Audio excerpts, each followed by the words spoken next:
Ici, à la Cité collégiale, il y a beaucoup de projets qui se font dans la communauté et nous sommes vraiment fiers en tant qu'étudiants de réaliser tous ces projets. Moi, en tant qu'Autochtone, je prends tous ces savoirs et toute cette éducation et je la ramène à ma communauté pour pouvoir les aider du mieux que je peux. Ici, à la Cité, ce que j'ai tenté de faire et ce que je tente de faire ici avec le programme de Première Nation Métis Inuit pour les étudiants, c'est de faire un espace où on se sent bien de vivre notre culture, d'être à la fois francophone, mais aussi autochtone. Et les deux côtés de notre réalité, il n'y a pas une qui prend la place sur l'autre, c'est vraiment une réalité double qu'on peut faire. De faire un espace où, ici à la Cité, on se sent bien, on se sent fier et on se voit reflété dans toutes les activités de la Cité. Puis au sein des programmes, au sein de la vie culturelle, au sein de la vie sociale. Il y a beaucoup de conférences sur l'histoire autochtone. On a beaucoup de gens qui viennent de l'extérieur, qui viennent raconter ce qui s'est passé pour vrai, qui disent la vérité comme sur notre histoire. Puis ça, je trouve ça bien intéressant.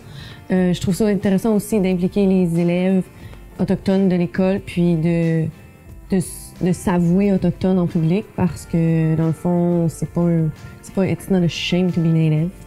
C'est vraiment, soyons fiers d'être autochtones parce que on est tellement pas nombreux, puis notre culture est tellement belle, donc on doit être fiers de se promouvoir autochtone, d'après moi. Alors, mon nom est Chantal Sarrault, je suis conseillère à la Cité. Puis moi, mon rôle, c'est je m'occupe de la maison des étudiants. Alors, je coordonne la maison des étudiants et je fais ça avec un groupe de bénévoles qui offre des activités et de l'écoute active aux étudiants de la Cité. On offre une gamme d'activités assez large.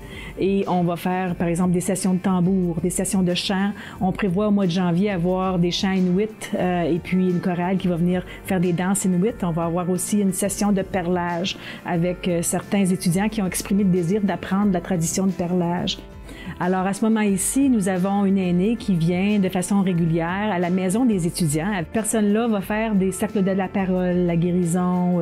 Elle va aussi souvent accompagner les étudiants sur des questions qu'ils peuvent avoir par rapport à leur culture et leurs connaissances culturelles.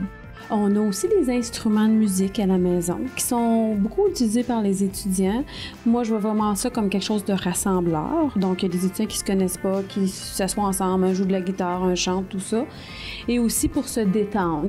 Alors, à la Cité, si tu viens à la Cité, c'est bien parce que la maison est là pour t'accueillir.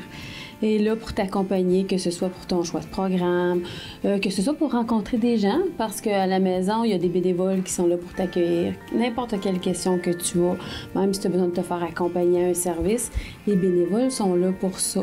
Ça te permet de rencontrer des gens aussi parce qu'on a toutes sortes d'activités, donc on essaie vraiment d'intéresser tout le monde. Fait que probablement que tu vas trouver une activité qui va t'intéresser.